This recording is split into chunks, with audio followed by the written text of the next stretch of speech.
बरसात की तूफानी रात थी।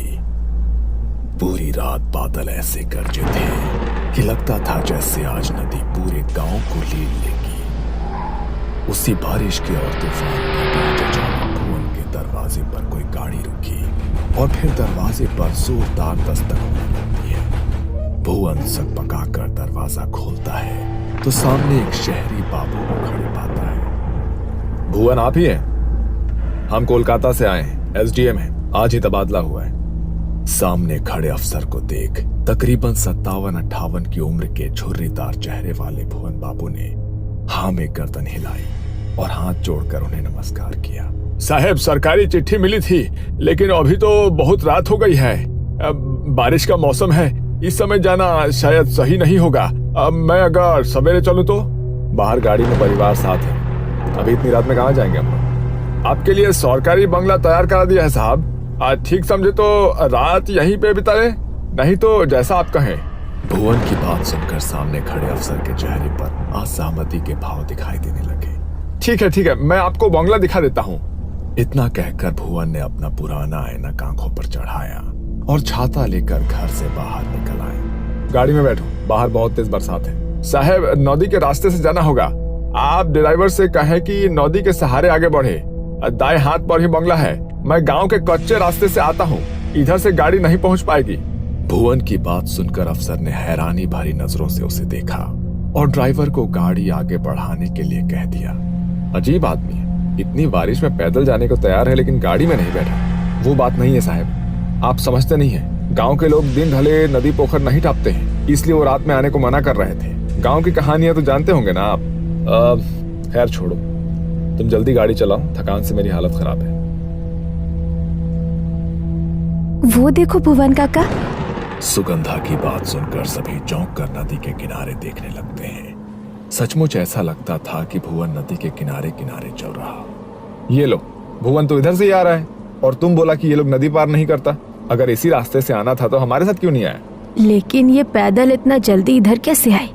तपन ने फिर से गाड़ी से बाहर की ओर झांका, लेकिन इस बार बारिश की तेज रफ्तार और गाड़ी की स्पीड के कारण उसे स्पष्ट कुछ नजर नहीं आया। कुछ ही देर में वो लोग एक सरकारी बंगले के सामने खड़े हुए थे। तभी पीछे के रास्ते से छाता लिए भुवन भी वहां आ जाता है। भुवन ने बंगले का ताला खोला और तपन बाबू उनकी पत्नी और बेटी को बंगला दिखाकर खुद रसोई की ओर आगे बढ़ गए। काका, आप इतनी जल्दी यहाँ कैसे पहुँच गए? हमने आपको नदी के पास देखा था। क्या? मुझे? नहीं, मैं तो उधर गया ही नहीं, मैं तो पीछे के रास्ते से आया हूँ। हो सकता है हमने किसी और को देख लिया हो, अंधेरे में गलतफहमी हुई होगी। बंगला बहुत अच्छा है, कभी ऐसी जगह रहने को मिलेगा सोचा नहीं था। गांव से दूर एकांत में नदी के किनारे ऐसा लगता है किसी और ही दुनिया में आ गए। मंदाकिनी, सुगंधा, इंद्राणी और तपन को बंगला काफी अच्छा लगा था, लेकिन भुवन किसी और ही सोच में गुम था। उसे समझ नहीं आ रहा था कि आखिर इतनी रात को खराब मौसम में इन लोगों ने किसे नदी किनारे देखा होगा। अब मैंने चाय बना दी है, आप लोग पी लीजिए। मैं बाहर सर्वेंट क्वार्टर में हूँ, कुछ परेशानी होगा तो बुला लीजिएगा। और हाँ, एक बात और, बंगले से नदी का किनारा सुंदर जरूर दिखता है, लेकिन आप उधर ना देखें तो बेहतर होगा। मतलब इतनी सुबह नजारा कोई क्यों नहीं देखना चाहेगा? कहने का मतलब है कि बारिश का मौसम है, गीली मिट्टी फिसलन के अलावा पानी भी बहुत है, तो आप उससे दूर रहें तो बेहतर होगा। भुवन अपने कमरे में आकर लेट गया था और लंबे सफर से थक कर आया तपन का परिवार अपने अपने कमरे में जाकर आराम करने लगा था।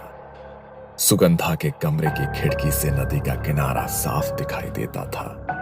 अपने कमरे में आकर वो नदी की ओर देखने लगती है। कितना सुंदर शांत नदी का किनारा है। इंद्राणी, इधर तो कितना मच्छी होगा ना। मैं कल जाकर मच्छी पकड़ कर लाऊंगी और ताजा ताजा मच्छी भात बनवा कर खाऊंगी माँ से। लेकिन वो काका बोले थे नदी किनारे जाना सही नहीं है। तपन बाबू पत्नी के साथ कमरे में सोने चले गए थे और इधर दोनों बहनें अपने अपने कमरे में आराम करने के लिए आ गई थी। छोटी इंद्राणी तो बिस्तर पर लेटते ही सो गई थी, लेकिन सुगंधा न जाने क्यों देर रात तक अपने कमरे की खिड़की से बाहर नदी के पानी में गिर रही रिमझिम बूंदों को देखती रही। अगली सुबह सुबह नदी की तरफ कोई गया था क्या?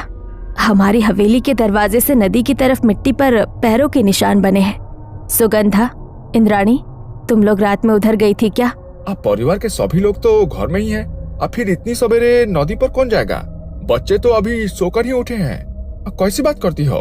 भुवन बाहर जाकर उन कदमों के निशानों को देखता है जो वाकई नदी के किनारे से हवेली के दरवाजे तक दिखाई दे रहे थे। ये किसी इंसान के नदी की ओर जाने के नहीं, बल्कि नदी से हवेली तक जाने का निशान है। क्या? ये कैसे हो सकता है? ये निशान तो... मैं जानता हूँ कि आप क्या कहना चाह रही हैं, लेकिन जिसके पाँव उल्टे हो उसके कदमों के निशान ऐसे ही न बनेंगे। भुवन के शब्द सुनने के बाद घर में सन्नाटा पसर गया था। सुगंधा और इंद्राणी काका की बात सुनकर घबरा गई थी। ये किस तरह की बात कर रहे हैं आप? अरे बच्चियां है, घबरा जाएंगे ना। बेकार की बातें छोड़िए और बाजार से कुछ खाने का सामान ला कर दीजिए, बच्चों को भूख लगी होगी। मंदाकिनी की बात सुनकर भुवन काका चुपचाप बाजार की ओर निकल जाते हैं। अगले 1-2 दिन ऐसे ही बीत गए थे।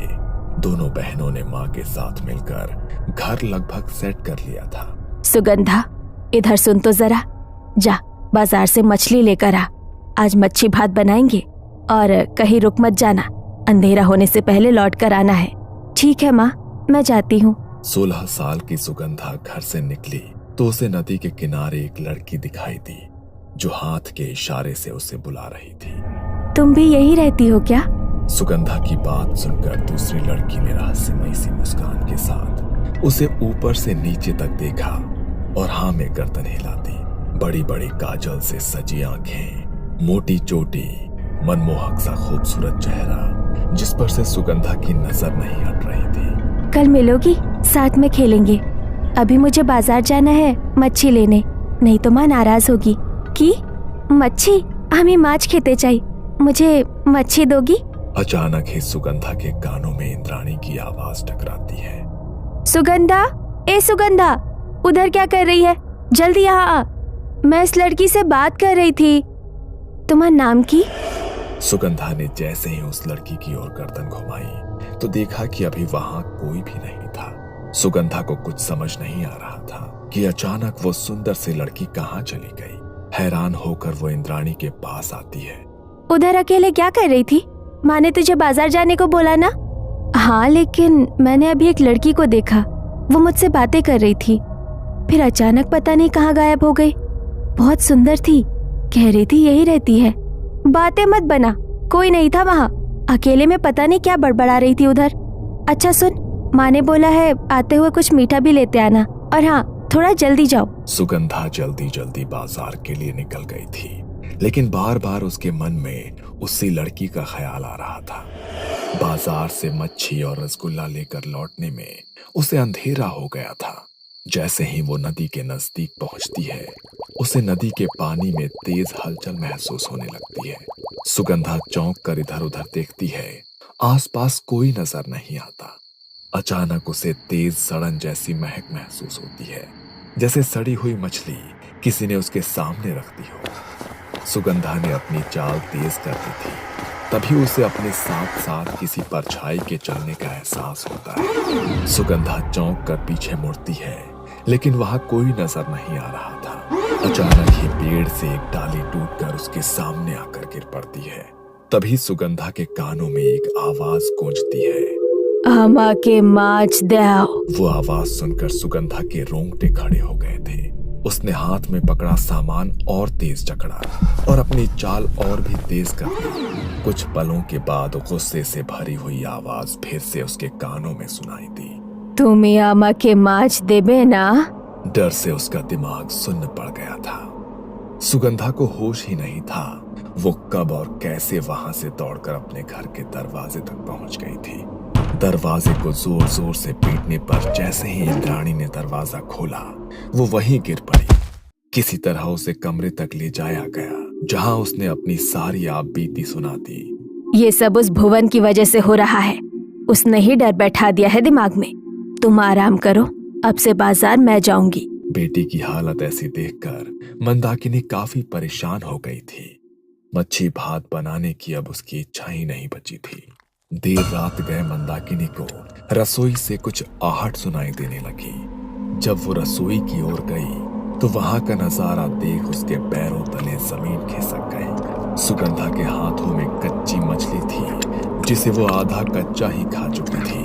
उसके कपड़ों और मुंह पर खून लगा था और वो इस समय किसी राक्षस जैसी डरावनी नजर आ रही थी। सुगंधा, ये क्या कर रही हो तुम? क्या हुआ है तुझे? भूख लगी थी, इसने मुझे मच्छी खिलाई। अब मैं इसके साथ रहूंगी।